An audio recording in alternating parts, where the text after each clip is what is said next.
இன்னைக்கு பதிவில் நான் உங்களுக்கு ஷியாமலா நவராத்திரி நிறைவு நாளில் நாம் செய்ய வேண்டிய வழிபாடு பற்றி தான் உங்களுக்கு சொல்ல போகிறேன்.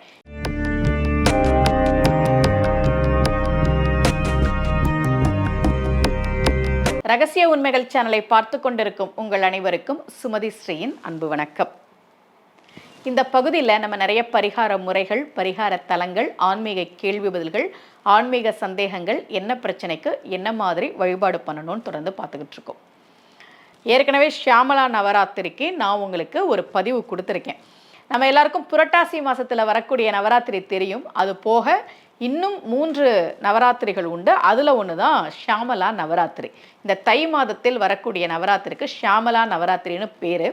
இந்த ஷியாமலா நவராத்திரியில் அம்பிகையை நாம் ராஜ மாதங்கியாக, ராஜ ஷியாமலாவாக வழிபாடு செய்கிறோம். இந்த 9 நாளும் வழிபாடு செய்ய முடியாதவர்கள், நான் அந்த பதிவிலே உங்களுக்கு சொல்லியிருந்தேன். நிறைய பேர் என்கிட்ட பெண்கள் கேட்டிருந்தாங்க, அம்மா 9 நாளும் சாமி கும்பிட முடியலன்னா என்னம்மா பண்ணுறது அப்படின்னு. 9 நாளும் அப்படி சாமி கும்பிட முடியாதவர்கள் கடைசி 5 நாள் அல்லது கடைசி 3 நாள் அல்லது நிறைவு நாள் அன்றைக்கு நீங்கள் ராஜஷியாமலை, ராஜ மாதங்கியை வழிபாடு பண்ணுங்கன்னு சொல்லியிருந்தேன். நிறைவு நாள் 7ஆம் தேதி வருது, வெள்ளிக்கிழமை அன்னைக்கு வருது.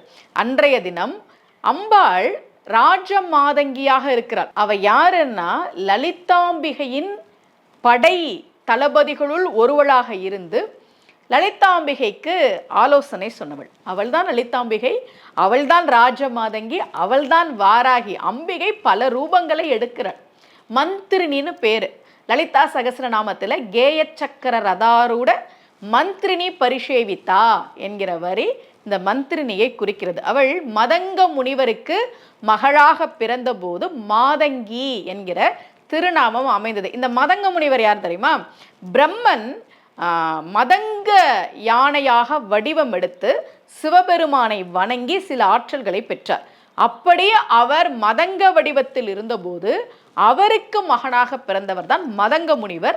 அந்த மதங்க முனிவர் அன்னை பார்வதி தேவியே தனக்கு மகளாக பிறக்க வேண்டும் என்று தவம் இருந்து அவர் பெற்ற வரத்தின் பயனால் அவருக்கு, மதங்க முனிவருக்கு மகளாக அம்பிகை அவதரித்தாள்.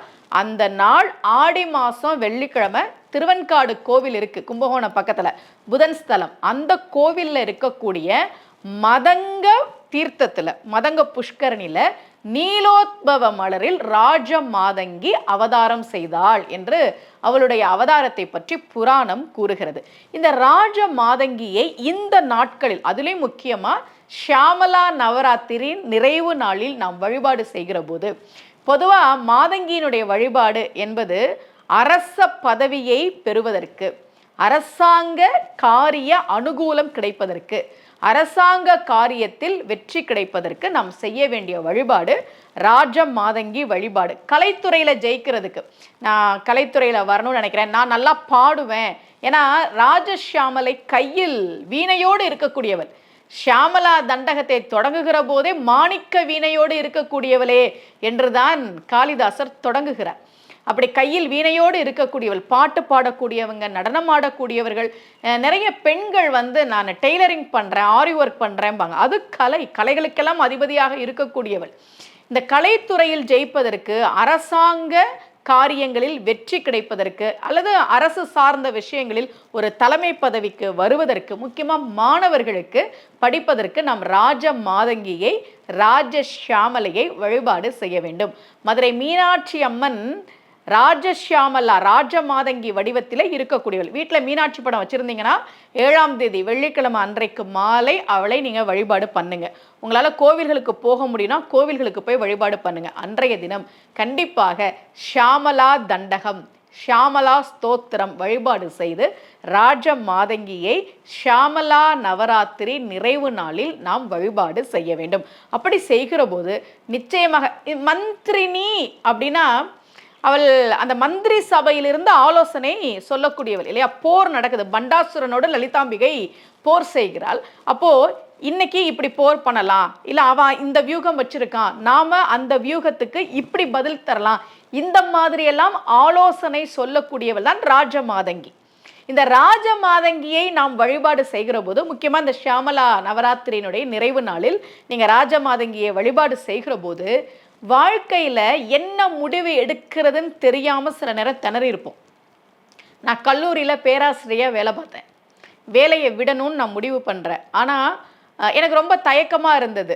ஏன்னா 1ஆம் தேதி ஆனால் சம்பளம் வருது, கல்லூரி பேராசிரியர் அப்படின்ற ஒரு பேர் இருக்குது. இதை எப்படி நான் விடுறது? வேலையை விடுறதா வேணாமா, வேலையை விடுறதா வேணாமா, ஒரு மனக்குழப்பம் எனக்கு இருந்தது. இதே மாதிரி உங்களுக்கும் இருக்கும். ஒரு வரன் வந்திருக்கு, அதை சரின்னு சொல்கிறதா வேணாமா, வெளிநாட்டில் வேலை கிடச்சிருக்கு, போகிறதா வேணாமா, இல்லை இப்படி நான் ஒரு முடிவு எடுக்க வேண்டிய கட்டாயத்தில் இருக்கிறேன், அது எப்படி போய் முடியும்னு தெரியல, நல்லதா கெட்டதா, எடுக்கிறதா வேணாமா, இப்படி மனசெல்லாம் குழப்பி நம்ம வாழ்க்கையில் சில சமயம் என்ன பண்ணுறதுனே தெரியாமல் இருப்போம். அந்த மாதிரி சமயங்களில் அன்னை ராஜ மாதங்கி தெளிவான மனதோடு தெளிவான சிந்தனையோடு எது நமக்கு நல்லதோ அதை தீர்க்கமாக முடிவெடுக்க உதவுவாள்.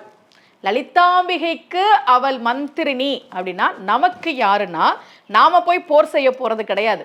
ஆனா நம்ம வாழ்க்கையில ஒரு போர்க்களத்தில் நிற்கிற மாதிரி சூழ்நிலைலாம் வரும், என்ன பண்றதுன்னு தெரியலையே அப்படின்னு. அப்படி நம்ம தகச்சு நிற்கும் போது நாம தெளிந்த மனதோடு முடிவெடுக்கக்கூடிய ஒரு தெளிந்த சிந்தனையை கண்டிப்பாக ராஜமாதங்கி கொடுப்பாள். நல்ல படிக்கக்கூடிய மாணவர்கள், கலைத்துறையை சேர்ந்தவர்கள், தொழில் வெற்றி, தொழில் மேன்மை, அரசாங்க காரியங்களில் வெற்றி இவையெல்லாம் கிடைப்பதற்கு 7ஆம் தேதி ராஜமாதங்கியை ஷியாமலா தண்டகம் படித்து அல்லது கேளுங்க, யூடியூப்லேயே இப்போ நிறைய பாடல்கள்லாம் இருக்குது. ஷியாமலா தண்டகம் நீங்கள் கேட்டு அம்பிகையை வழிபாடு செய்கிற போது அன்னை ராஜ மாதங்கி எப்போதும் நம்மோடு இருந்து நம்மை வழி நடத்துவாள். இதே போல மீண்டும் ஒரு பரிகார முறையோடு உங்கள் அனைவரையும் சந்திக்கிறேன். அனைவருக்கும் அன்புடன் சுமதி ஸ்ரீ.